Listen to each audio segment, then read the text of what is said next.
महाभारत की महाकथा भारत के पौराणिक इतिहास की अतुलनीय धरोहर है। महाभारत की कथा भगवत गीता का स्रोत भी है।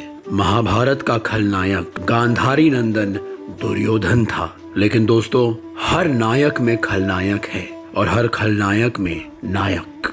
अगर अंधकार ना होता तो हम प्रकाश का महत्व कभी ना समझते। वैसे ही अगर दुर्योधन ना होता तो महाभारत ना होती, और अगर महाभारत ना होती तो भगवत गीता ना होती। दुर्योधन में विकार जरूर थे, पर महाभारत में उसने हर पात्र बखूबी निभाया। वो एक आदर्श पुत्र था जो अपने पिता के अधिकारों के लिए बलिदान हुआ। वो एक आदर्श भाई था जिसके एक इशारे पर 100 भाई न्यौछावर हो गए। वो एक आदर्श गदाधर था जिसने गुरु बलराम के किसी भी नियम को नहीं तोड़ा। वो एक आदर्श मित्र था।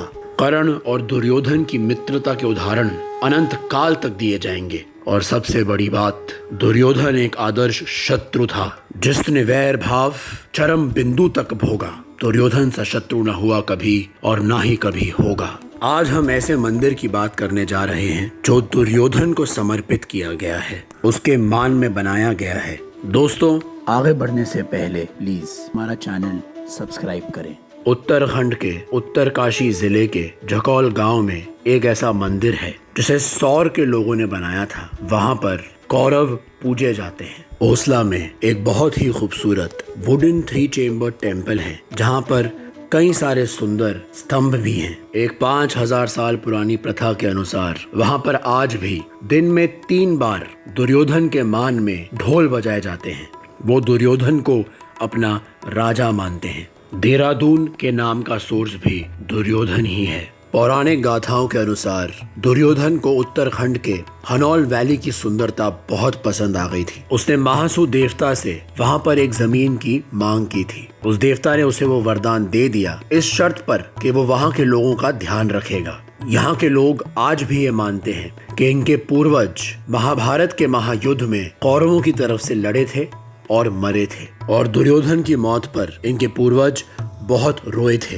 ये माना जाता है कि वो इतना रोए थे कि एक नदी जिसका नाम रखा गया तमस बहने लगी थी। आज उस नदी का नाम है टोन्स और अपर घरवाल वैली में फ्लो होती है। वहाँ के लोग आज भी ये मानते हैं कि क्योंकि उनके पूर्वज दुर्योधन के पक्ष से लड़े थे, अगर वे दुर्योधन को नहीं पूजेंगे और उसका अनादर करेंगे तो ये उनके पूर्वजों का भी अनादर होगा। जहां बाकी सब के लिए दुर्योधन एक खलनायक है, इन गांव के लोगों के लिए दुर्योधन एक नायक है। उसने वहां पर अपनी दैविक शक्ति का प्रयोग कर वर्षा कराई थी, जिससे उस गांव का उद्धार हुआ। उत्तराखंड के कई हिस्सों में पांडव पूजे जाते हैं क्योंकि कई सारे लोग उत्तराखंड में अपने आप को उनके वंशज समझते हैं। इस गांव के लोगों को उन लोगों की घृणा का पात्र बनना पड़ता है क्योंकि वे एक खलनायक को पूछते हैं, दुर्योधन को पूछते हैं। इस गांव की यंगर जनरेशन अब दुर्योधन की पूजा छोड़कर धीरे धीरे भगवान शिव की पूजा करने लगी है।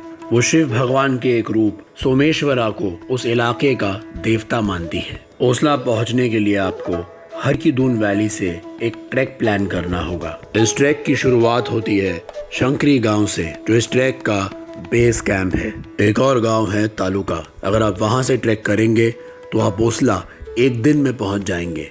ये ट्रैक है कुछ 15 किलोमीटर का। ओसला और शंकरी के बीच एक रोड है। ध्यान रखिएगा, इस इलाके में इंटरनेट नहीं है, नेटवर्क नहीं है और ATMs भी नहीं है। लेकिन यहाँ के जो विलेजर्स हैं, आप इनके घर पर आसानी से होम स्टे कर सकते हैं। वो बहुत ही वेलकमिंग है।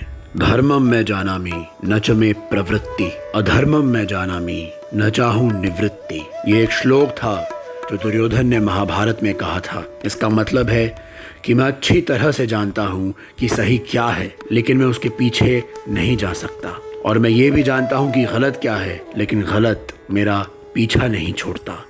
अगर आपको ये वीडियो पसंद आया हो तो प्लीज इसे लाइक करें, इसे शेयर करें और हमारी कमेंट सेक्शन में अपना वैल्यूएबल फीडबैक छोड़ें। और अगर आपको ऐसे दिलचस्प मंदिरों की जानकारी जाननी है तो प्लीज हमारा ये चैनल सब्सक्राइब करें। धन्यवाद।